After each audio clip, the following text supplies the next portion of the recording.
The excise tax amendment order affirmed in Parliament on Thursday is expected to serve as an incentive for healthier food choices by consumers. More than 50 acres of land in Bellevue-Chopin set aside for resettlement of Petit Savan residents, and Newtown man faces murder charge for cutlass attack of girlfriend. I am Lurian Graham Carter for the Channel 5 News. Details after this.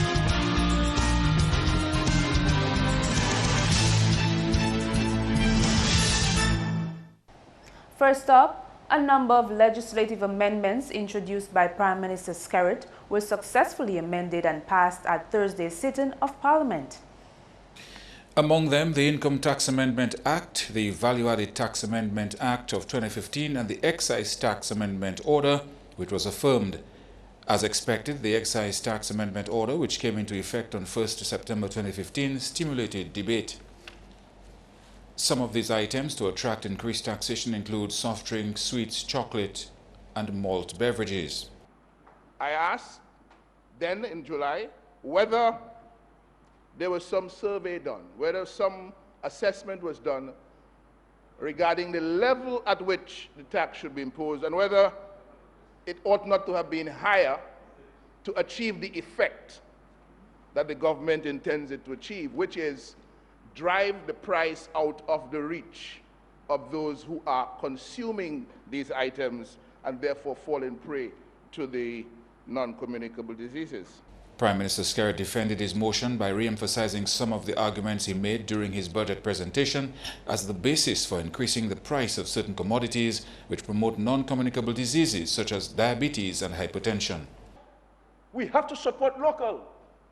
So if you go to the markets and 2 grapefruits is 50 cents or $1, let's buy it. We're here talking about we love the farmers. Let's help the farmers. And we're telling the farmers their produce is too expensive and we shall not buy it. And then we come in and beat our chest here and say that we support farmers.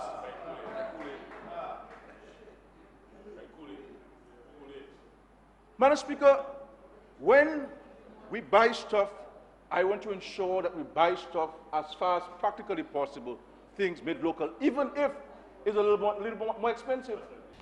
Also down for debate in Parliament, the Highway Maintenance Levy, previously announced in the 2015-2016 National Budget and Supplementary Appropriation Act 2015. More on Parliament in our next newscast. Government is continuing efforts to relocate Petit Savan residents displaced by Tropical Storm Erica in August. A 56-acre parcel of land in Bellevue-Chopin is one of the locations being favorably looked at by government for resettlement of Petit Savan residents. We went to the Bellevue-Chopin area where there's an estate belonging to a family, I think the Nicholses, where there's probably something like just about 56 acres of land. And our plan there, and we have spoken to the parties involved already who own the land, and our plan there is to look at this parcel of land for the resettlement of the Petit Savan people.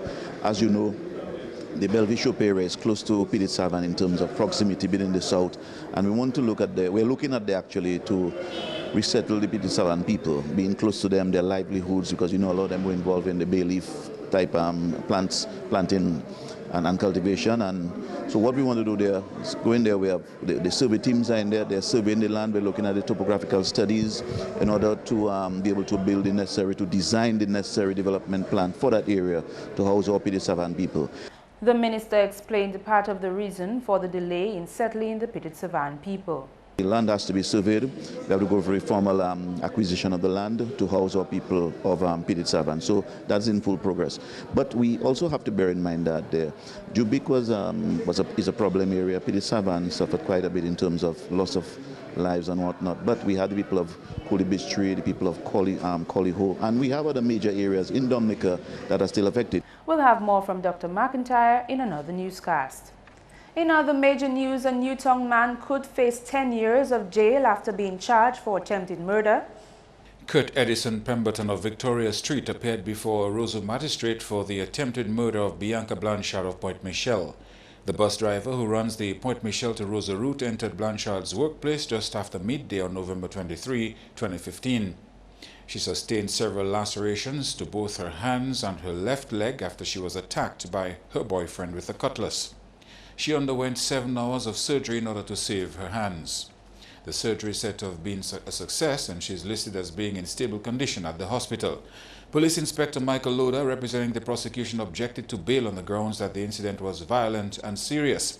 Another objection was that Pemberton would interfere with the victim and witnesses, and given the seriousness of the crime, he may abscond. Pemberton was informed that he may apply for bail anytime. The matter was set for April 4, 2016. The headaches of access between Boetica and Delices will soon be a thing of the past when construction of a bypass completes by December. It has been an uphill climb for the Boetica community since Tropical Storm Erica. Residents seeking to get out and into the village have had to hike through a valley for 15 minutes to do so. The trouble came since Tropical Storm Erica caused the main road to collapse, resulting in an over 200-foot drop in the road. Government's intervention for the past 4 months to construct a temporary route and install a Bailey Bridge at the Boetica Gorge is nearing an end.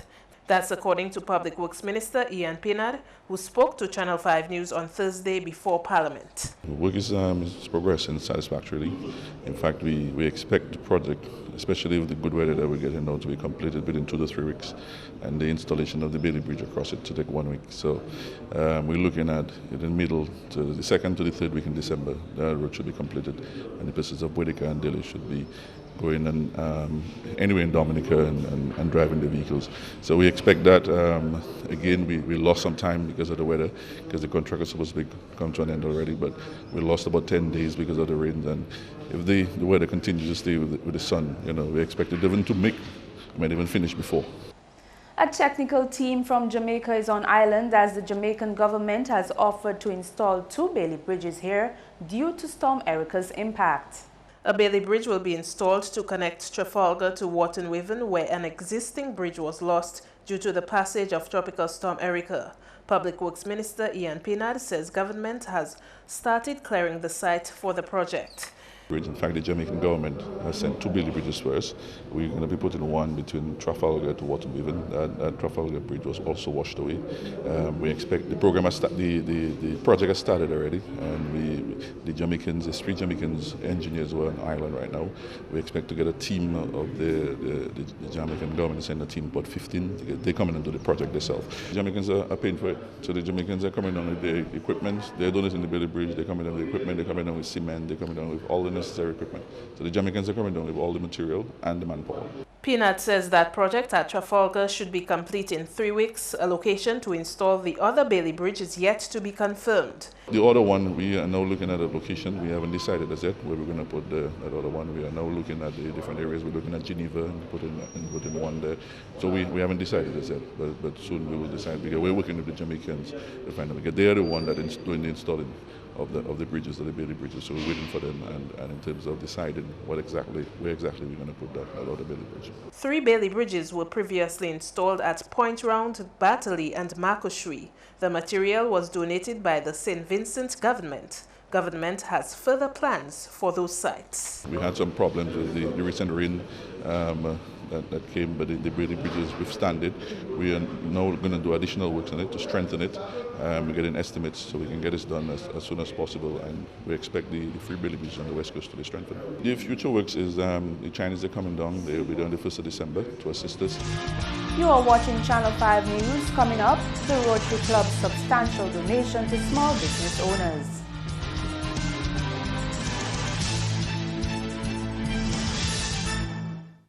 Welcome back. The journey to the Miss Dominica throne for 6 young women has begun. The ladies were formally introduced during their official sashing ceremony at the Dominica Festival's office on Thursday. My name is Judy Tusa. I am 20 years of age and I will be representing the village of Sansove. I am 19-year-old Murnell Christmas, representing the agricultural community of Campbell in the 2016 Miss Dominica pageant. I am Nawana Shillingford, and I will be representing the quaint community of Loubier, home of the natural spring water. I am 22 years old, Miss Brittany Ferrer from the cultural capital of Dominica, the most vibrant community on the island, South City, Grand Bay. I am 19-year-old Miss Abigail Shillingford. I will be proudly representing the community of Goodwill. My name is Tasia Flosak and I am 22 years of age.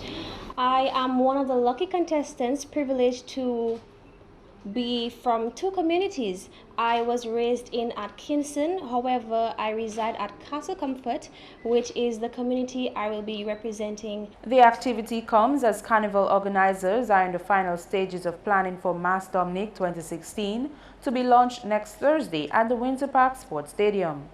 The National Carnival Queen pageant will take place on the 5th of February. The selection process started in August 2015, but was placed on hold after the passage of Storm Erika. The selection process was reactivated in October 2015, and the following contestants were successful and are in full training for their participation in Miss Dominica 2016. The annual Queen Show pre-show takes place on December 19 at the Arawak House of Culture. Village launches for the contestants will also continue this time around. Our first village launch will be on Sunday, December 6, where we will launch Brittany Ferro of Grand Bay at 1 p.m. Nawana Shillingford will launch at Loubier at 3 p.m. Tasia Flozak will be launched at Castle Comfort at 5 p.m. Saturday, December 12, we will launch Murnell Christmas at Campbell, Abigail Shillingford at Goodwill. And on Sunday, December 13, Judy Toussaint will be launched at Saint-Sauvé.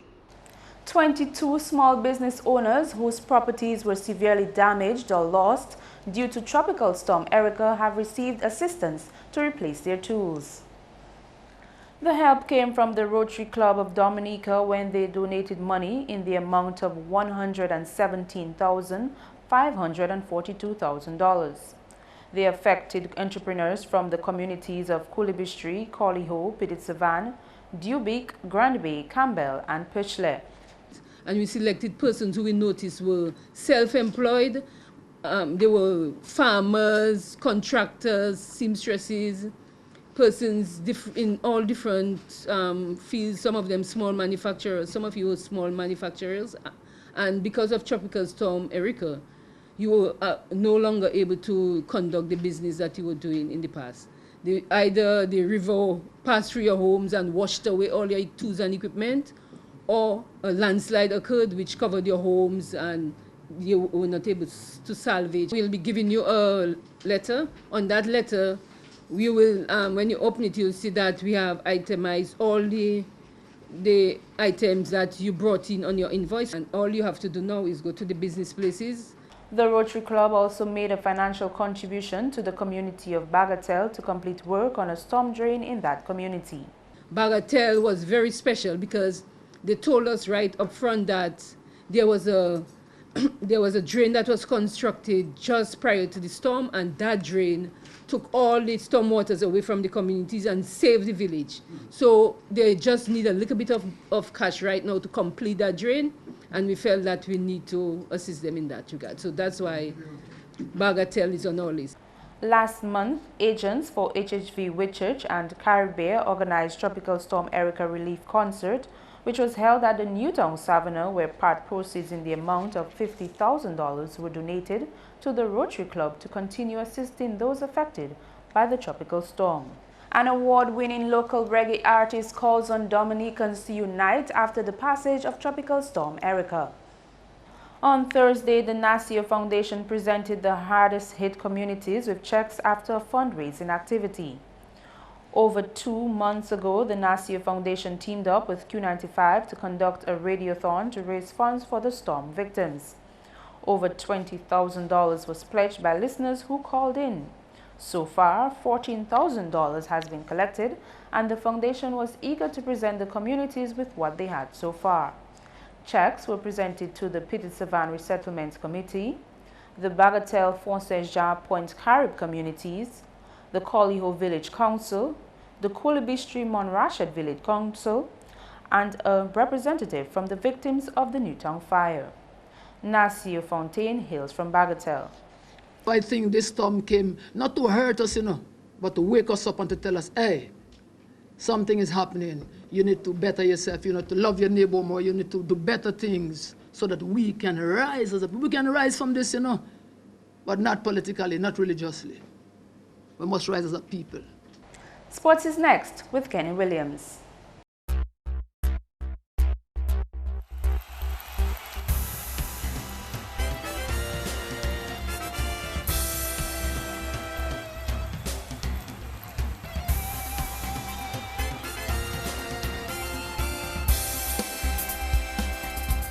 First up in sports, cricket action takes us to Nagpur, where India and South Africa closed off day 2 of their third test on Thursday. South Africa requires another 278 runs to win, with 8 wickets remaining. At the end of the first innings, they were all out for 79, with Dimini scoring 35.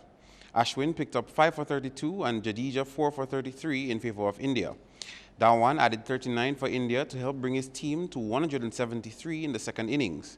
Tahir took 5 for 38 and Morkel 3 for 19 for the home team. The visitors replied with 32 for 2 to end the day 2 of their first test match. Moving on to football. Exodus lost to Soca Strikers 3-0 on Thursday's edition of the DFA Division 1 League, with Brad John Baptiste and Michael Hector and Kenny George scoring 1 each for Strikers. Meantime, Renegades defeated Bombers 4-3 when the collaborated efforts of Jason Wilshire, Kurt Hector, and Usher George secured the team's win. Still in the Division 1 League, 2 games are carded for Newtown and 1 for Dublin as the league continues on Friday. In a doubleheader on Friday, at the Newtown playing field, Police Sports Club will take on Fokole United at 5 p.m. to be followed by Daspa Porters versus ACS Tarish United at 7 p.m. While at the Dubla playing field, Collio will battle Starring and Son St. Joseph at 5 p.m. Meanwhile, in the secondary schools championships, Goodwill Secondary pounded Castlebruce Secondary 8-0 in the under-17 category on Wednesday. Shane Cochran placed 2 in the back of the net, with 5 more coming from his teammates. Castlebruce gave up a free goal by scoring in their own net. The Castlebruce Secondary and Pierre Charles clashed for an under-13 game where the scores at the end were 5-0 in favor of Castlebruce. Dante Challenger scored a hat-trick, with the remaining 2 coming from his teammates. In some more football, FIFA has approved the contract for the grassing of the field at the Goal 2 project. The signing of the contract is carded for Friday at 2 p.m. at the Football House in Bath Estate. In March of 2011, funds were approved by FIFA for the continuation of the project, but due to challenges and more recently the aftermath of Tropical Storm Erica, it was delayed. Still in sports, Mars Sports Academy will host a sports debate early next year. Media representative for the agency, Tasha Seaman, told Channel 5 Sports 10 schools are expected to participate in the debate. Then we had our questions, and then we had our affirmative and negative remarks. And then we choose the numbers, like each student had to say a number. And the number you choose, you are going to be first participants in the debates in January. And then you had to step back, and then the people that had to come forward from you behind had to pick the questions and pick if you're affirmative and negative. Seaman says the debate will include students from 2nd and 3rd form. We actually chose 2nd to 3rd formers. Why? Because so we kept it from 2nd to 3rd form, and may include 4th formers. We're still looking at that.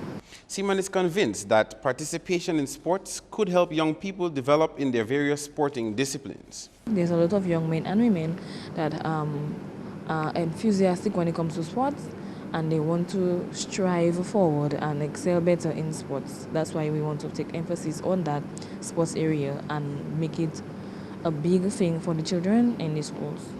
And finally, a 2-goal difference separated the winning Dominica Grammar School Musicland from the losing Convent High School when the under-16 game ended 16-14 on Wednesday. Raquel Marshall scored 10, while Ternice Hamilton and Raquel Seraphine both scored 3 for Grammar School. Convent scorers were Angelique Sorrendo with 11 and Soraya Charles with 3. Meantime, in the under-20 category, the schools met up again, with Grammar School securing another win. The scores, 34-24. Raquel Marshall scored 23 from 42 tries, while Rachel Seraphine made 16 attempts but only secured 11. In Zone A, the under-16 category winners were Dominica Grammar School, followed by Convent High, St. Martin's High, and Wesley High. Northeast Comprehensive placed first in Zone B. Meantime, in Zone A of the under-20 category, First place went to the Dominica Grammar School Musicland, with Convent High coming in second, followed by St. Martin's and Wesley High Schools. Northern Contractors Limited PSS secured first place in Zone B, followed by Dominica State College, Northeast Comprehensive, and Goodwill Secondary. That's all the time we have for sports. I am Kenny Williams. Join us again next time.